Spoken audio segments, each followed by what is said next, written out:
नमस्कार. श्री स्वामी समर्थ महाराज की जय. श्री स्वामी समर्थ महाराजांनी सांगितले आहे, जो कोणी सेवेकरी आहे त्याने डोळस बनावे.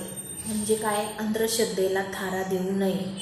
स्वतः सेवा करून अनुभव घेऊन तो अनुभव जो आहे तो जर आला म्हणजे ते डोळस वृत्ती झाली.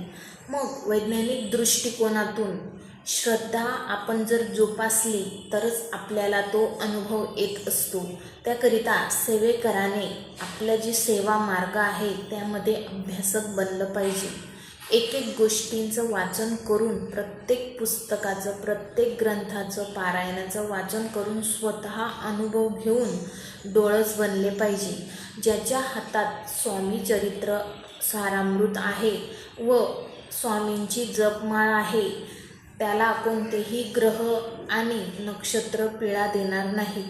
स्वामींची जी काही कर्तुम अकर्तुम कृपा आहे, शक्ती आहे, ती पलीकडे आहे.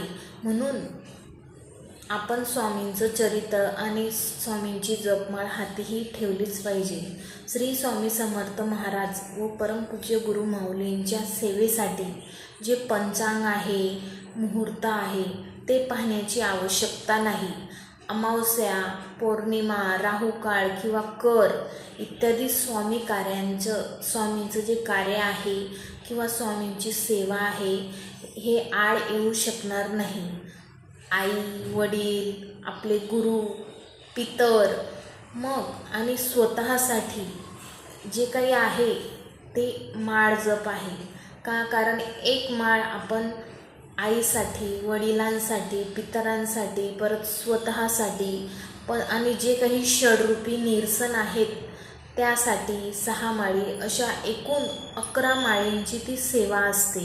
मग ती जर आपण केली तर नक्कीच आपल्या त्या 11 माळीतच आपले आई, वडील, पितर, आपले षडरूपी जे काही आहेत आणि आपलं स्वतःसाठी अशा त्या 11 माळी आहेत.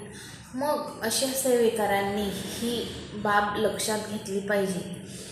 गायींचं उत्तम आरोग्य लाभावे यासाठी गायत्री मातेची सेवा करायला हवी. तसेच जो उग्र बैल आहे म्हणजे खूप मारक्या बैल असं त्याला म्हणावं, तर तो मारक्या बैल शांत होण्यासाठी त्यावर आपण महामृत्युंजय मंत्र म्हटला पाहिजे. त्याचप्रमाणे आपले जे काही सण आहेत, वार आहेत, व्रत वैकल्य आहेत, हे जे आणि गोत्र यांची आपल्याला संपूर्ण माहिती असायला हवी. आपण जर सेवेकरी झालो तर ही माहिती जर आपण करून घेतली तर नक्कीच आपल्या